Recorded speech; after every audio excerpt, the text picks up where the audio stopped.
최후 승리를 얻는 그날까지 우리 주님을 사랑하고 십자가의 능력을 의지해야만 되겠습니다. 귀한 찬양 감사합니다. 오늘 저녁에는 편안한 마음으로 그저 소회를 나누는 마음으로 이 말씀을 생각했으면 합니다. 여러분 대개 다 아시는 것처럼 저는 목사 안수를 받은 이후에 그 전에 전도사 시절부터 시작을 해서 지금까지 이렇게 어려운 목회 현장, 막 힘들고 정말 괴롭고 그런 목회를 해보지 않았어요. 이제 신학교에 들어가가지고 신대원 1학년 다니는 동안에는 어느 다른 교회 가서 사역을 하지 않았습니다. 그냥 제가 원래 있던 교회에서 고등부 교사 일을 계속했습니다. 그때 고등부를 담당하신 분은 신대원 2학년에 다니던 분인데 저는 1학년에 다니고 그분은 이제 교육 전도사라는 이름으로 와서 사역을 하셨고 저는 그냥 고등부 총무 교사 이래가지고 함께 사역을 했습니다. 그런데 이제 그 전도사님이 저에게 하는 말씀이 김 선생도 그때 전에는 저는 교육 전도사가 아니니까 김 선생이라고 그랬습니다. 김 선생도 멀지 않아서 전도사 사역을 시작해야 된다고 저도 그렇게 생각하고 있었죠. 근데 이제 어디 가서 할 것인가가 문제 아닙니까? 그래서 하나님께 제일 먼저 연결되는 데 가도록 하겠습니다. 이렇게 기도는 했어요. 그런데 이제 어떤 개척교회에서 오라고 연락이 왔습니다. 그 목사님께서 수요일 예배 시간에 한번 와보라. 그 수요 예배 때 갔는데 개척한 지 몇 년 안 됐으니까 성도가 많지 않죠. 뒤에 앉아서 예배를 드리는데 목사님께서 막 패기가 넘치시고 막 정열이 뜨겁더라고요. 그리고 얼마나 눈이 부리부리 하신지, 이 목사님 여기서 배우면은 내가 확실하게 배우겠다 하는 생각이 들었고요. 설교도 너무 딱 부러지게 명확하게 확실하게 잘하시더라고요. 다 모든 게 마음에 들었어요. 그래서 이제 예배를 마치고 목사님 면담을 하게 되었는데 목사님께서 말씀하시기를 오래 끌 게 뭐가 있느냐고 돌아오는 주일부터 와서 사역을 하라 이렇게 말씀하시는 겁니다. 그래서 이제 그럴 생각을 했는데 그 교회 주보를 예배 전에 읽었거든요.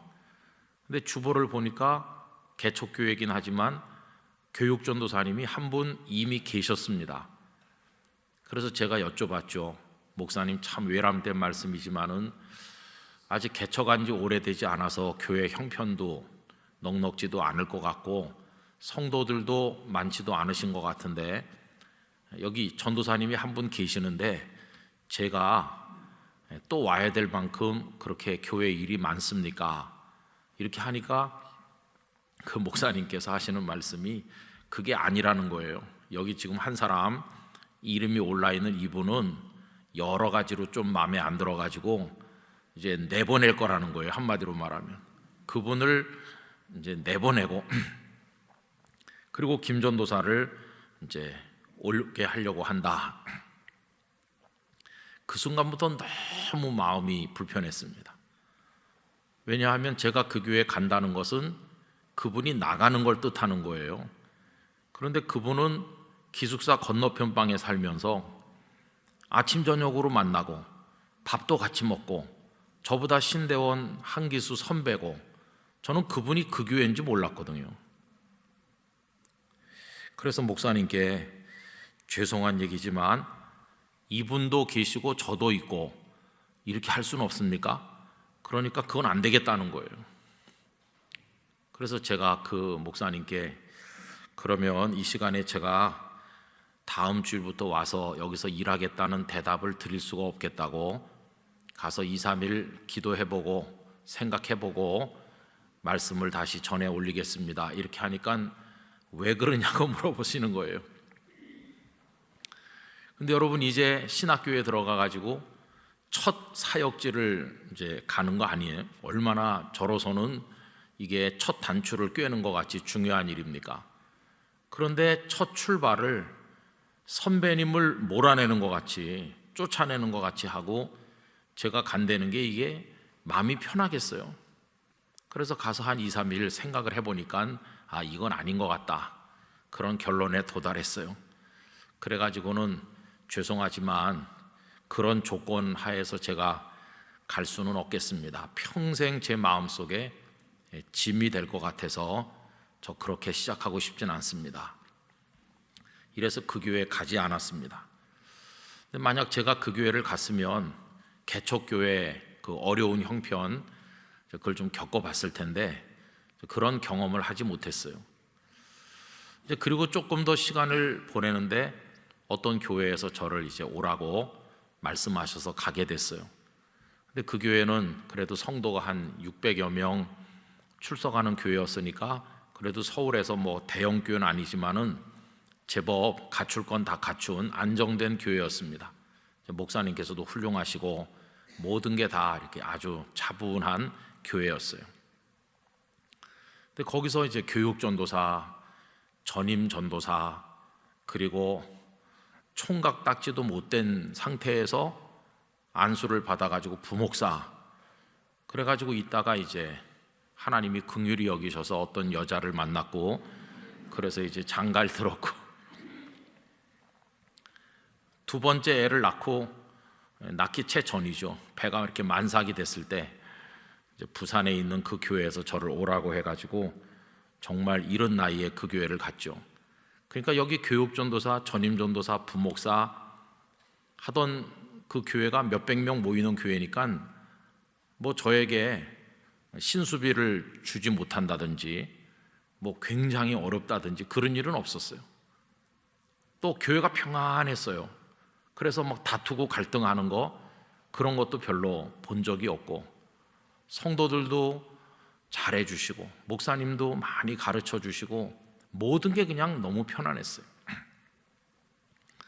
그러다가 이제 부산에 담임 목사가 돼가지고 갔는데 뭐 그 교회도 여기 서울에 제가 있던 교회보다는 많이 작았지만 그래도 거기도 장로님도 몇 분 계시고 아주 개척교회 그런 데는 아니었거든요. 제가 이제 영락교회 오기 전까지 있었던 교회죠. 거기도 뭐 이렇게 잘 지냈어요. 무슨 밥을 굶고 뭐 돈을 꾸러 다니고 막 이런 고생 안 해봤어요. 너무나 성도님들이 사랑해 주시고 너무나 행복하게 잘 지냈죠. 그러다가 지금 이제 영락교회 와서 우리 성도님들과 함께 지내고 있습니다. 그러니까 제가 신학교에 가가지고 지금까지 가만히 하나님 앞에 생각을 해보면 아주 좋게 말하면요, 나는 정말 하나님의 사랑도 많이도 받았다, 하나님의 복을 너무 많이 받았다. 전 지금까지 한 번도 어느 교회 가서 사역을 하면 좋을까 해가지고 제가 이렇게 쫓아다녀 본 적이 없거든요. 그냥 계속 가만히 있으면 전도사 오라고 불러주셔서 가고 담임 목사 오라고 불러주셔서 갔지, 제가 뭐 저 이런 사람인데요 이렇게 해본 적이 한 번도 없거든요. 그러니까 많은 동료 목사님들이나 후배들이나 아이고 김 목사 같은 분은 별로 없을 거라고, 그냥 가만히 있는데 어떻게 그런 복을 많이 받았느냐고 그래요. 여러분, 제가 참 하나님의 복을 많이 받았죠. 뭐 가정도 무슨 아이들이 가출을 하거나, 우리 집은 그런 애들이 없거든요. 안 나가서 큰일이지 다 꼬박꼬박 집에 오고, 또 뭐 부모를 거역하거나 그런 일도 없고, 열심히 교회 다니고 착하고 때 되니까 다 시집장가 하나씩 차례로 가고, 뭐 너무너무 정말 하나님 은혜를 너무 많이 받았어요. 저 지금 영락교회 와서 여러분들하고 지내면서 지금도 막 속이 썩는다던가 밤에 잠이 안 온다던가 그런 일이 오던 날부터 지금까지 단 한 번도 없었어요. 하루 세끼 잘 먹고 잘 자고 너무너무 잘 지내고 있어요. 첫째는 하나님의 은혜고 둘째는 성도님들의 기도와 사랑 때문입니다. 이 자리를 빌어서 감사하다는 말씀을 드립니다. 그래서 많은 목사님들이 저를 부러워하기도 하고 복을 많이 받았다고 그래요. 근데 여러분, 그래서 제가 굉장히 이제 좋아 보일 수도 있죠. 그러나 저는 저 나름대로 고민도 많이 있어요. 제가 가진 고민은 뭘까요? 그 고민은 주님 앞에 이렇게 있을 때, 주님과 제가 1대1로 있을 때, 그땐 정말 큰 고민이 많이 있죠. 어떻게 보면 복을 받은 것 같이 보이지만 다른 입장에서 말해보면 뭘 모르죠. 그냥 뭘 모르는 목사예요. 저번에 선교 부흥회 때 우리 주승중 목사님을 통해서 주기철 목사님의 그 고난 받으신 이야기를 우리 많이 들었잖아요. 그럼 그게 여러분들 마음속에 잘 와서 닿았습니까? 이해가 되고 느껴져. 그 주기철 목사님의 심정을 나는 공감해. 왜냐하면 나도 지금 그러니까. 그러면서 주기철 목사님의 걸어가신 그 주님을 사랑하는 그 삶의 그거하고 지금 우리 각자가 있는 그게 이렇게 좀 겹쳐지는 데가 있었나요? 저는 그게 없는 것 같아요. 주 목사님께서는 하나님 앞에 가면 너무너무 많은 고난받고 눈물 흘리고 피 흘리고 그런 게 있었잖아요. 그래서 네가 나를 사랑하는 증거를 한번 내놔봐라 그러면 주 목사님은 내놓을 게 너무 많을 것 같아요. 그런데 주님께서 저 같은 목사한테 네가 나를 사랑한 증거가 뭐 있는지 한번 내놔봐라 그러면은 네가 나를 위해서 뭐 굶어 보기로 했어, 헐벗어 보기로 했어, 네가 나 때문에 애를 태우고 말이지 며칠 밥이 안 넘어가고 잠을 못 자고 뭐 그런 거 있으면 좀 내놔봐라. 하루 세끼 잘 먹고 잘 자는 저 같은 목사는요 내놓을 게 없는 거예요. 내놓을 게.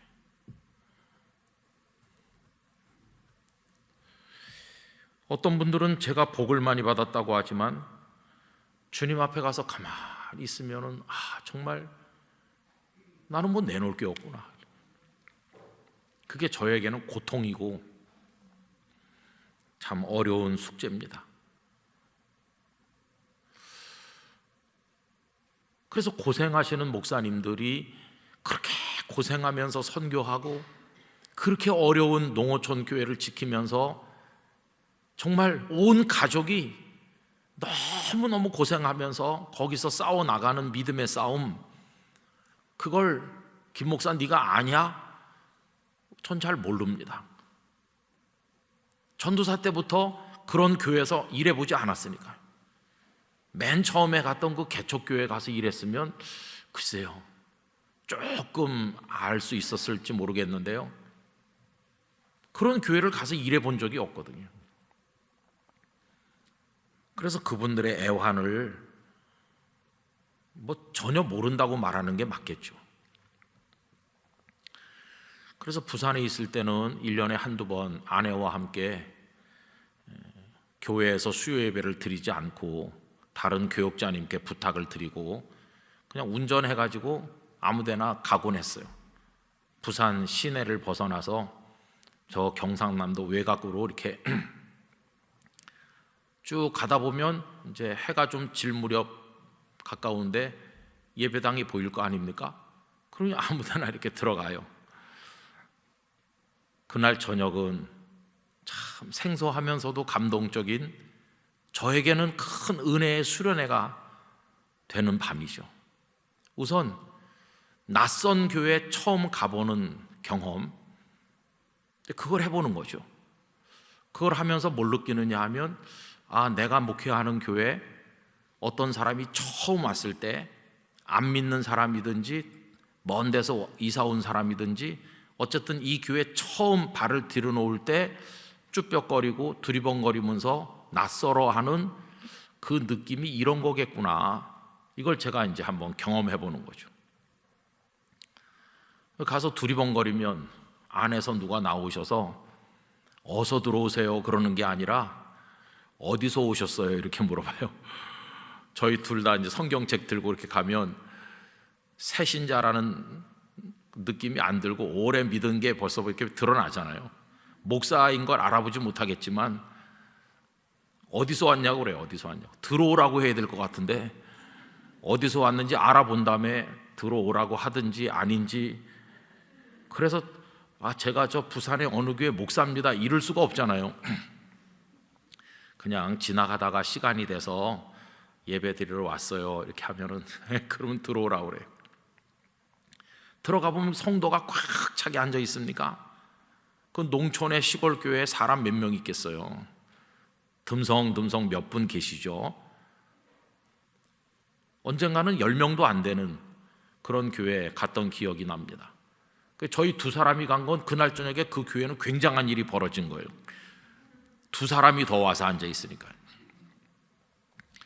찬송가도 우리 둘이 크게 부르죠. 분위기가 확 달라지는 거죠. 그리고 이제 그 목사님이 설교하죠. 들어가서 거기 앉을 때부터 여기도 주님의 교회구나. 어떤 때는 말할 수 없는 감동이 밀려옵니다. 그 시골에도 주님의 복음이 선포된다고 하는 게 이게 바로 기적이구나. 여기도 예수님을 믿는 분들이 계시고 얼마나 은혜가 되는지 몰라요. 그래 거기 앉아서 이렇게 낯선 교회면 어때? 저 앞에도 십자가가 붙어 있고 여기서도 예수님을 증거하고 그렇게 하고 이제 예배를 드리는데 그 목사님의 설교가 뭐 세련됐든 뭐 어떻든 그런 게 문제가 아니라 그냥 거기서 예배를 드릴 수 있다는 것 자체가 큰 감동이고 은혜예요. 그러면서 이제 거기서 예배를 드리죠. 성도들이 많이 모인, 그리고 찬송가가 뜨겁고 뭐 모든 게 갖춰진 그런 교회가 아닌, 정말 이런 교회에서 예배 드리는 거는 생소하고도 평생에 몇 번 없는 저에게는 그런 경험이거든요. 그리고 돌아오면요, 그날 저녁에 그게 가슴 속에 오래오래 남아요. 저로서는 설교를 한 10번 들은 것보다도 그게 훨씬 제 가슴에 영적으로 은혜가 돼요. 그런 교회들이 자꾸 생각나죠. 나는 저런 교회에서 사역해보지 못했는데 저 목사님은 어떤 마음으로 하실까?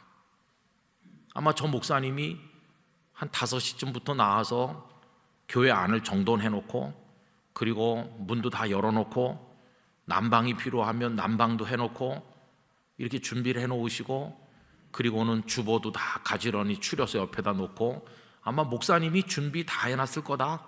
강대상 쌓인 먼지도 좀 닦고 목사님이 다 하셨겠지.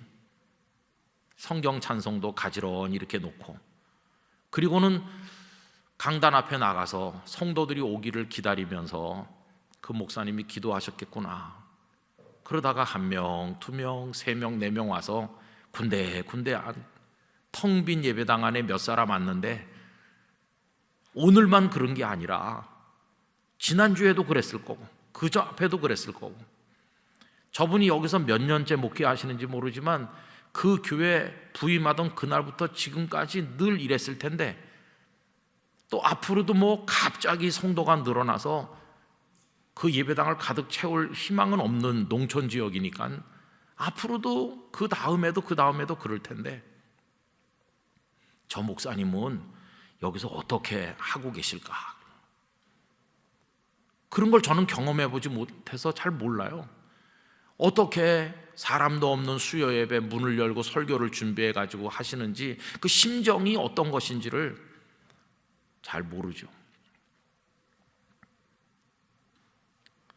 저는 시간 돼서 나가면 집사님이 다 불 켜놓고 다 준비해 놓고 성도들이 벌써 다 와서 계시고 그런 곳에 가서 예배를 드리기만 했지, 그런 목사님의 그런 걸 해보지 않았거든요. 그 목사님을 붙들고 누가 묻는다고 해봅시다. 목사님, 이 교회 오신 지 지금 몇 년째예요? 아유, 벌써 20년 됐어요. 20년이나 여기 계셨어요? 그래요. 신학교 졸업하고 지금까지 계속 있어요. 아, 왜 이런 데서 계세요? 누가 이렇게 묻는다면 그 목사님 뭐라고 대답할까요? 제가 제일 많이 들은 대답 중에 하나는 이거예요. 아유, 제가 못나서요. 목사님 왜 여기서 목회하세요? 그럼 제가 그냥 능력이 없어서요.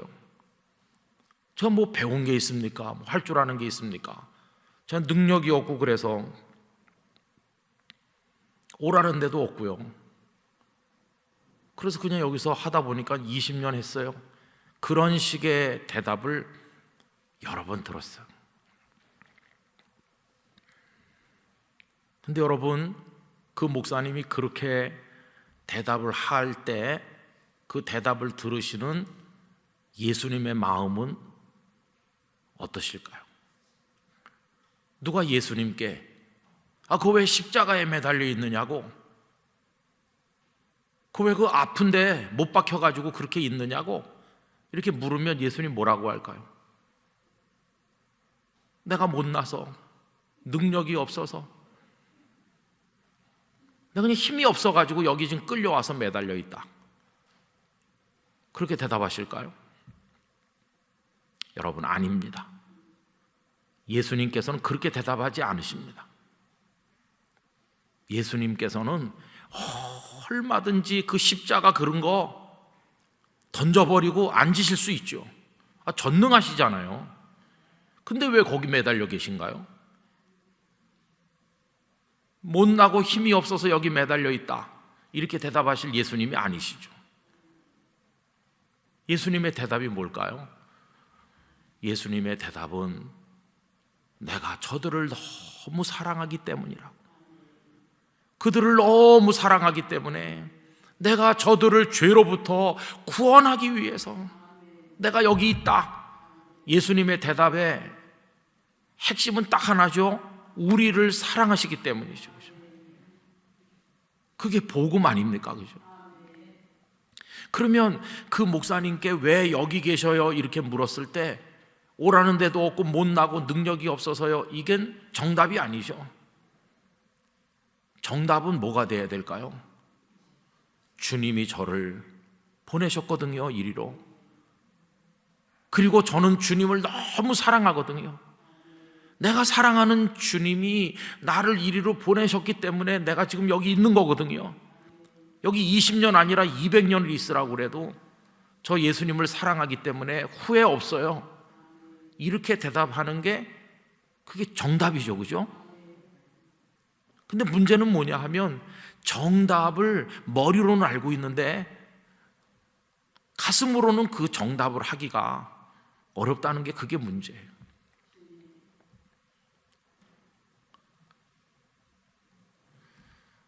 우리 영락교회하고도 관련이 있는 지리산 자락의 몇몇 교회, 그리고 거기 목사님들을 제가 알고 있습니다. 제가 가끔 설교 시간에 그 지리산 자락에 있는 어느 교회 얘기를 한 적이 있어요. 그랬더니 영락교회 성도 중에서 제 설교를 들으시고는 그 교회를 가보신 분이 계신 것 같아요. 그 목사님이 그러시더라고. 영락교회 누구누구가 1년에 한 번씩 우리 교회 오신다고. 여길 어떻게 알고 오신대요? 그랬더니 그 목사님이 설교 시간에 우리 교회 얘기를 해가지고 정말 그런가 해가지고 오셨다고 그러더라고. 지금 이 설교를 듣고 계신 분이면은 아마 알 거예요. 근데 그분이 그 교회만 가보시는 게 아니라 제가 설교 시간에 말한 또 다른 교회도 가보셨다고 거기 와서 그러시더라고. 그 목사님이 저한테 말하더라고. 지금 여러분들에게 말씀드리는 겁니다. 그러니까 그런 성도님이 우리 교회에 계신 거예요. 저 김 목사가 말하는 교회, 어려운 교회 한번 가보자 이렇게. 근데 그 지리산 자락의 그 목사님, 그 교회에 들어간 지가 언제냐 하면 그 동네에 들어간 지가 91년에 가셨거든요. 그럼 지금 몇 년째입니까? 91년에 30년이죠, 30년. 그럼 이제 어디 다른데 새로운 목회를 위해서 갈 수 있겠습니까? 연세가 이제는 거기서 이제 맞춰야 되는 거죠. 그럼 여러분, 그 깡시골에서 눈 떠서 올려다보면 산밖에 보이는 데가 없는 거기서 동네 애들도 없고, 애들 몇 명은 전부 동남아에서 시집 오신 여성들이 낳은 아이들 몇 명밖에 없고,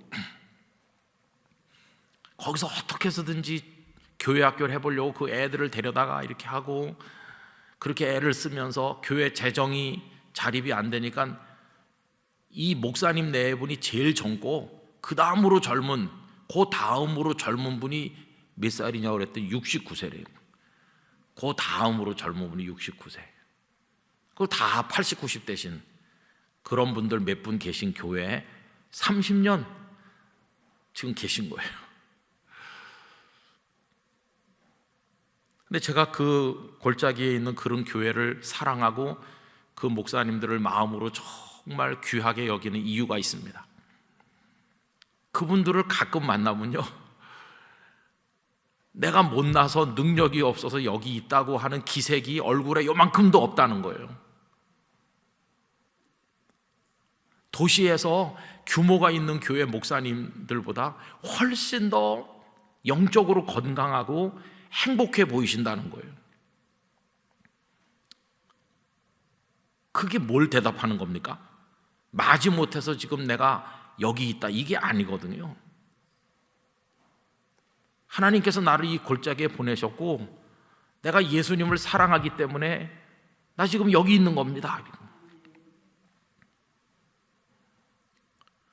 여러분, 여기 막달라 마리아를 생각해 보세요. 지금 예수님이 십자가에서 죽으셨잖아요.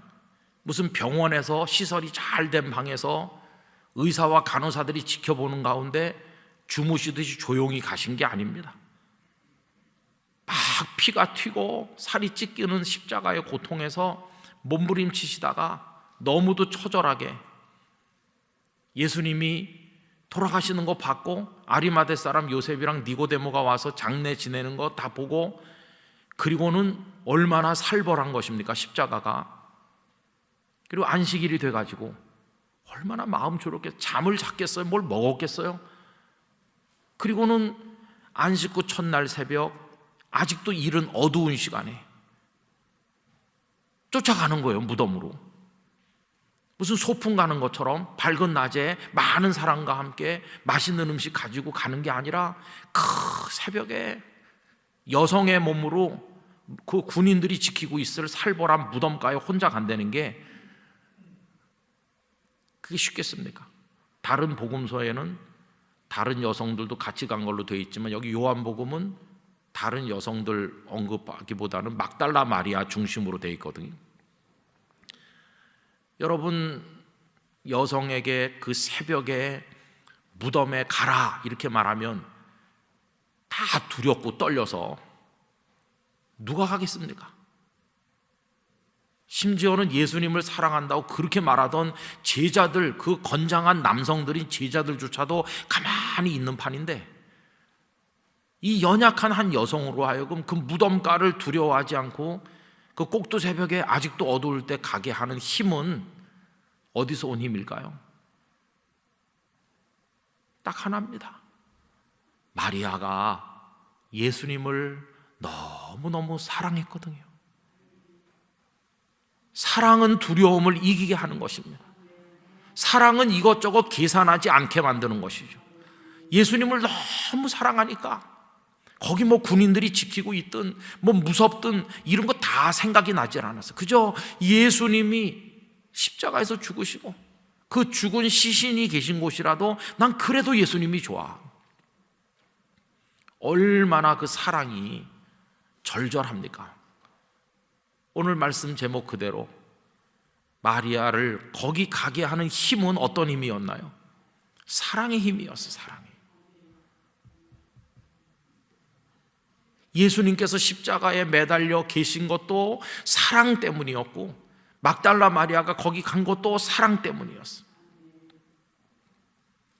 그 어려운 곳에 목사님들이 거기서 20년, 30년 사역을 감당하는 것도 사랑 때문에 하는 거예요. 예수님 사랑하지 않는다면 거기서 밥이 나옵니까? 뭐가 나옵니까? 거기서 그거 한다고 누가 무슨 뭐 상을 줍니까? 명예를 줍니까? 세상은 알지도 못해요. 모르긴 몰라도 일가 친척 모인데 가면 못났다 오죽 못났으면 목사가 돼가지고 그 산골짜기에 가서 아까운 일생을 바치느냐? 아마 친척들 믿지 않는 사람들이 막 그렇게 퍼붓겠죠. 그래도 당신들은 몰라요. 예수님 날 사랑하셨고 나 예수님 사랑해서 나 지금 너무 행복해요. 그게 그분들의 고백 아니겠어요? 지난번에 선교 부흥회 그 수요 일부 기도회 때 와서 설교하신 김동찬 인도네시아 선교사님, 우리 진성학교 이사장 일도 봐주시는 그 목사님, 끝나고 나서 이렇게 밥 먹는데 저희 동기 목사님이지만 그런 사정을 몰랐거든요. 아무도 안 믿는 집안에 종손으로 나가지고 본인도 물론 교회가 뭔지도 모르죠. 그 시골에서 이제 대구 시내로 고등학교를 진학을 했는데 고등학교가 기독교 정신으로 세워진 선교사님이 세운 고등학교거든요. 거기서 예배를 드리는 걸 배우고 거기서 교목 목사님으로부터 예수님을 영접했어요. 그리고는 예수님을 믿겠다. 이제 예수님을 위해서 생애를 바치겠다.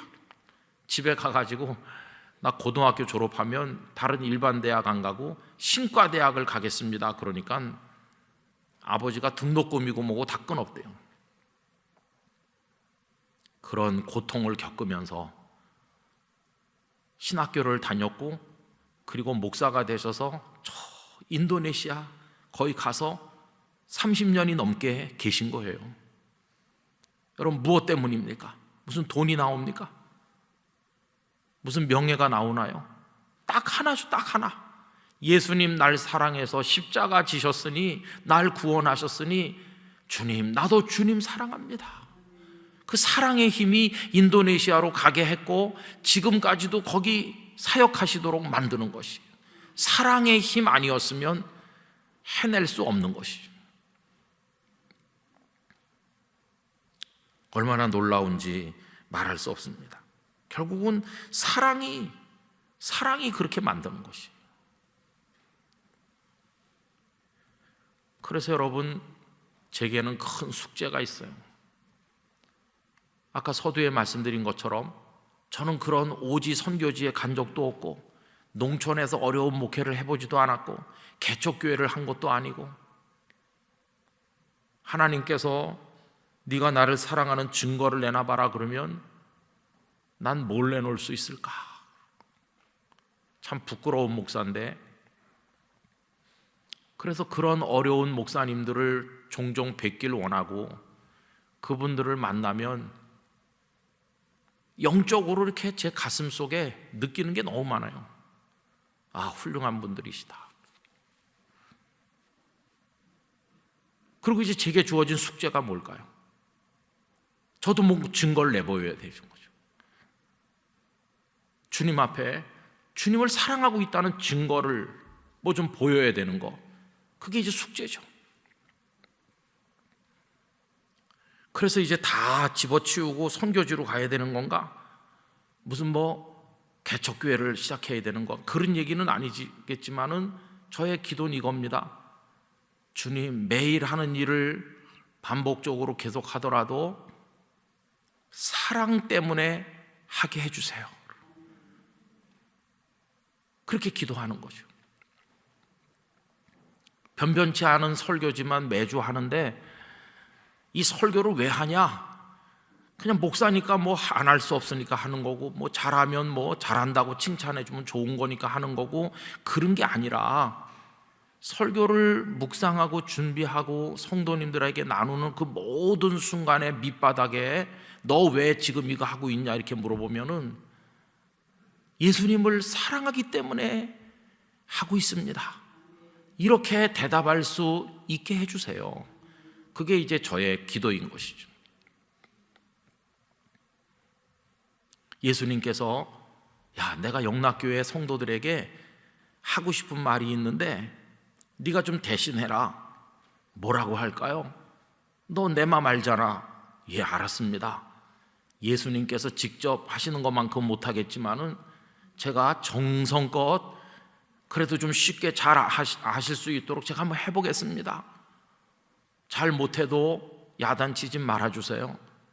그런 마음으로 그렇게 할 때 제 마음 밑바닥에 이건 예수님을 사랑해서 하는 거야. 예수님을 사랑하지 않으면 할 필요가 없는 건데 예수님을 사랑하니까 하는 거다. 그래서 모든 사역이 주님을 사랑하기 때문에 하는 것이 될 수 있기 위해서, 그게 저의 기도 제목이죠. 어려운 성도님들하고 전화를 통하게 되면 전화를 왜 하냐? 뭐 전화 한 통 해달라고 그랬대는데요. 그래서 하는 게 아니라 예수님이 그분을 사랑하시고 나를 사랑하시니까 주님, 이 전화기가 전화를 하는 게 주님을 사랑하기 때문에 하는 게 되게 해주세요. 그게 이제 제 마음속에 있는 숙제죠, 숙제. 제 마음을 여러분들께 잘 전달을 못한지도 모르겠어요. 그래도 아마 조금 이렇게 느껴지시는 거 있으십니까? 그럼 이 숙제를 성도님들도 같이 하시면 좋을 것 같아요. 오늘 여기 지금 이렇게 수요 2부 기도에 벌써 해가 짧아져가지고 캄캄해졌는데 여기 왜 오셨느냐 이렇게 물어보면 그래도 뭐 권사가 돼가지고 와야 되는 거 아닌가, 이런 거가 아니라 주님, 제가 우리 집에서 영락교회까지 1시간도 더 걸려요. 퇴근 시간에는 그 이상도 걸리지만 나 막달라 마리아의 심정으로, 막달라 마리아가 무덤에 가던 그 심정으로 예수님 사랑해서 가는 것처럼 저 오늘 예수님 사랑해서 예배당에서 예배드리려고 오늘 여기 왔어요. 그 얼마나 귀합니까? 주일날 와서 내가 저 뒤에 정성껏 준비한 헌금을 드릴 때 왜 드리냐? 그러면 주님, 제가 돈이 많아서 드리는 것도 아니고 뭐 그냥 습관적으로 하는 것도 아니고 많든지 적든지 제가 정말 주님 사랑해요.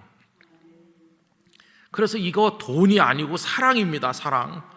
제가 사랑을 주님께 드립니다. 그런 마음으로 헌금하시고, 어떤 봉사를 하시면 그냥 뭐 거기다 나 이름을 넣어줘가지고 하라고 그랬다, 장로님들 누가 나 와서 같이 하자고 그러더라.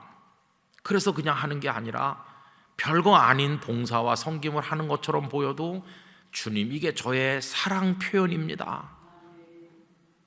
이렇게 하시면서 우리 성도님들의 모든 신앙의 내면적인 것, 외면적인 것, 몸으로 하는 수고, 마음으로 하는 수고, 물질, 헌신 드리는 시간, 모든 것이 왜? 라고 질문하면 그 대답이 주님을 사랑하기 때문에 거기 초점이 맞춰지시기를 바랍니다.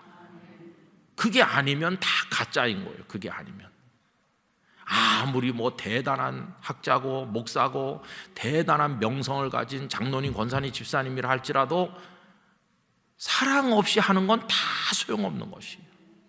주님 앞에 가면 그거 다 아무것도 아니에요. 여러분, 세상의 기준으로 해보면 뭐 크고 훌륭한 교회에서 목회하는 목사님이 최고고 그런 농촌교회 목사님은 천국에도 못 들어갈 것 같습니까? 천만에요. 과부의 2렙돈 헌금에서 헌금의 양을 보신 예수님이 아니시고 그 여인의 마음속에 있는 하나님을 향한 사랑 때문에 그 여인을 칭찬하신 예수님이시잖아요. 나중에 천국에 가보면 깜짝 놀랄 일이 많을 거예요. 천국에 당연히 올 줄 아는 사람들이 못 왔을 것이고, 가장 큰 면류관 받을 것처럼 여겨졌던 사람들이 간신히 구원받는 사람도 있을 것이고, 저런 사람이 무슨 예수님을 제대로 믿기나 하겠어? 그렇게 사람들이 생각했던 분들이 주님을 사랑했다는 그것 때문에 큰 상을 받고 면류관을 쓰는 걸 보게 될 것입니다. 그때 과거에 목사였는지 장로, 권사, 집사 이런 직분이 있었는지 없었는지 그런 거 하나도 중요하지 않을 것입니다. 중요한 것은 오직 한 가지, 예수님을 사랑했는지 그것만이 중요한 거죠. 그럼 여러분, 막달라 마리아가 그 새벽에 베드로도 안 가고 요한도 안 가고 아무도 안 가는데 왜 달려간 겁니까? 예수님 사랑하기 때문이잖아요. 그럼 왜 다른 제자는 예수님 사랑 안 합니까? 왜 마리아만 그럽니까? 이렇게 물으면 다른 제자들보다도 막달라 마리아는요, 예수님의 사랑을 받은 감격이 훨씬 크기 때문이에요. 베드로는 그저 물고기 잡던 어부고, 요한도 안드레도 뭐 다 그렇잖아요. 그물 정리하고 이러고 있는데 나를 따라라, 내 제자가 되라 하셔서 제자가 됐잖아요. 그래서 제자가 된 겁니다. 그러나 막달라 마리아는 다르죠. 막달라 마리아는 악한 귀신 7이 들어가지고 완전히 그냥 버려졌던 폐허가 됐던 영혼인데, 고기 잡고 잘 살고 있는 그런 사람이 아니었어요. 막달라 마리아는 정말 버려진 영혼이었죠. 그런데 그 귀신을 쫓아내시고 온전케 하셔서 예수님께서 그 여인을 사랑하셨거든요. 악령의 권세에 사로잡혔던 나를 예수님께서 건져주시고 사람 꼬시라게 해주시고 예수님 곁에 따르게 해주시고, 이런 사랑을 받았는데 내가 어찌 예수님을 사랑하지 않을 수 있나? 이게 뭐 노력해서 되는 사랑이 아니라 막 우러나는 사랑이죠. 여러분, 노력하는 사랑은 참 이게 사랑이라고 말하기도 어려워요. 쥐어짜는 사랑은 사랑이 아닙니다. 저절로 막 이렇게 솟아나는 게 이게 진짜 사랑이죠. 억제할 수 없을 정도로 그 새벽에 뛰쳐가는 건 막 사랑이 막 솟아나고 예수님을 사모하고 그겁니다. 그거. 받은 은혜가 크면 클수록 예수님을 더 많이 사랑하게 되는 것입니다. 누가복음 7장에 한 죄인인 여자 얘기가 나오지 않습니까?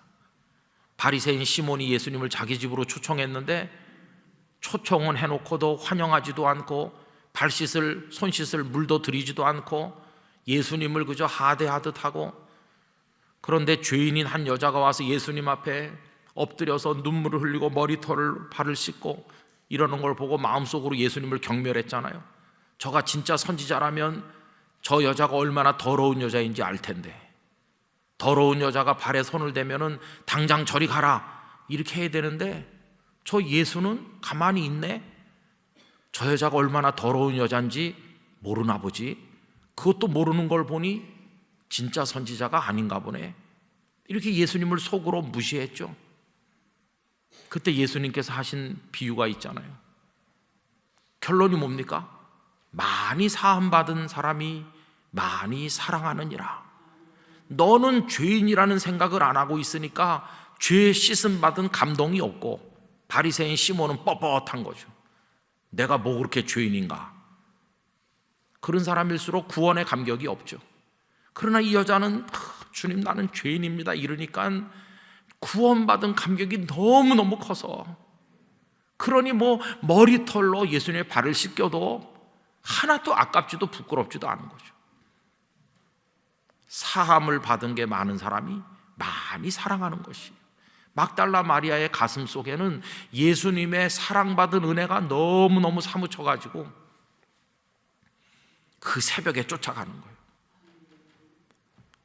여러분, 누가 예수님을 사랑할 수 있나?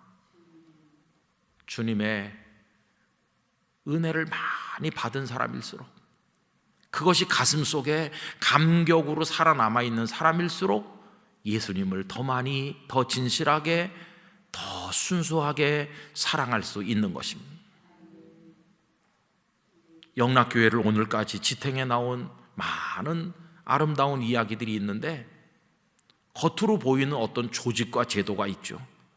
처음에는 한경직 목사님, 그 다음은 누구 해서 오늘까지 목사님은 이런 분들이 있었고, 부목사님은 지금까지 총 얼마가 계셨고, 어떤 전도사님이 계셨고, 어떤 분이 장로, 권사, 집사이셨고, 이런 조직이 쭉 있죠. 찬양되는 그동안 누가 했고. 그러나 그런 겉으로 보이는 어떤 조직 시스템 이런 거 말고 이 교회를 오늘 여기 존재하도록 만든, 말 없이 예수님 너무 사랑해서 눈물이 나고 영락교회 생각만 하면 막 가슴에 기쁨이 넘쳐서 내 가진 거 다 드려도 아깝지도 않고 주님 사랑합니다 그러면서 그 먼 데서도 예배당 뜰 발길을 사모하면서 다 허리가 꼬부라지신 권사님들이 예배당에 오셔서 눈물로 기도하는 예수님을 사랑한 그게 있었기 때문에 영락교회가 여기 존재하고 있는 것입니다. 여기서 사랑을 빼면 남는 게 없어요. 우리 신앙의 모든 행위에서 사랑을 빼면 남는 게 없고, 그 어떤 훌륭해 보이는 교회에서도 빼기 사랑을 하면 그냥 남는 게 없습니다. 주님이 보시는 것은 사랑뿐입니다. 그래서 부활하신 예수님 디베라 바닷가에서 베드로에게 다른 거 아무것도 묻지 않으셨어요. 하나도 다른 거 묻지 않으셨어요. 딱 하나, 요한의 아들 시몬아, 네가 나를 사랑하느냐? 그것뿐이었어요.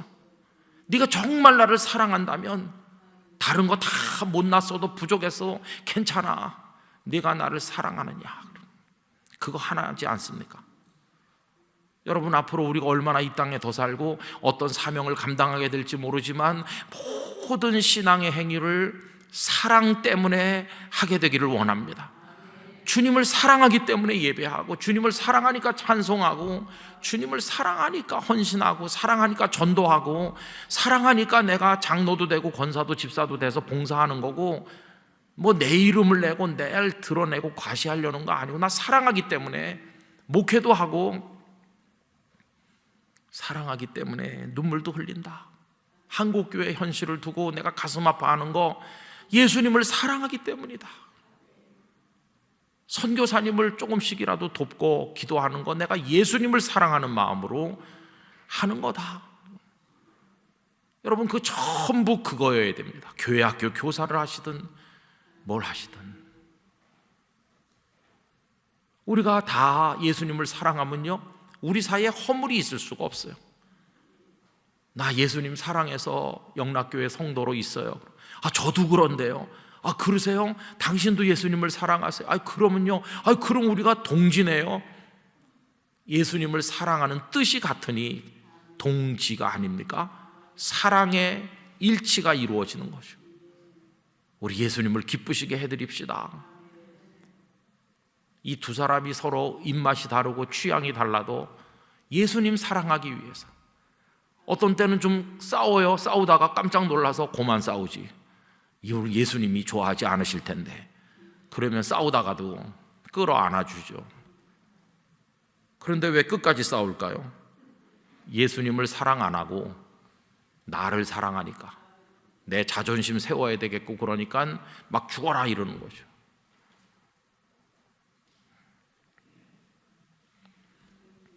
그래서 아까 제가요, 제 얘기를 좀 길게 했는데 오늘 저녁에 소회를 나누듯이 말씀드린다고 서두에 그랬잖아요. 오늘 제가 드린 말씀은요, 진짜 간절한 말씀입니다. 그 사람이 신앙생활 잘했나? 그건 우리는 몰라요. 그러나 주님은 아실 거예요. 너는 돈 때문에 한 거다. 그 싹돈의 목자고, 너는 박수 받으려고 한 거다.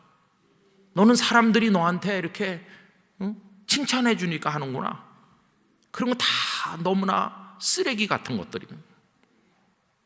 예수님을 사랑하기 때문에 막달라 마리아가 그 새벽에 무덤으로 확 달려가듯이 여러분, 우리도 그렇게 하게 되기를 원합니다. 주님을 사랑해서 무덤으로 달려갔더니 헛되었나요? 아니요.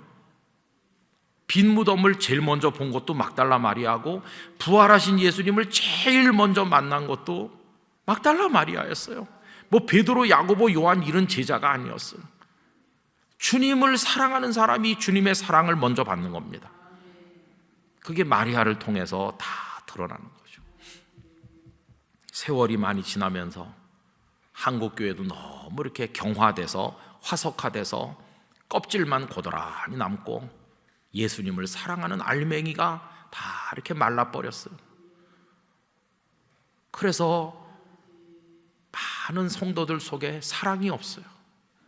눈물이 다 메말랐고 예수님을 사랑하는 마음이 찾아보기가 어렵게 됐어요. 그러니까 너무 어려운 거죠, 영적으로. 저는 영락교회가 예수님을 참으로 사랑하는 교회가 되기를 원합니다.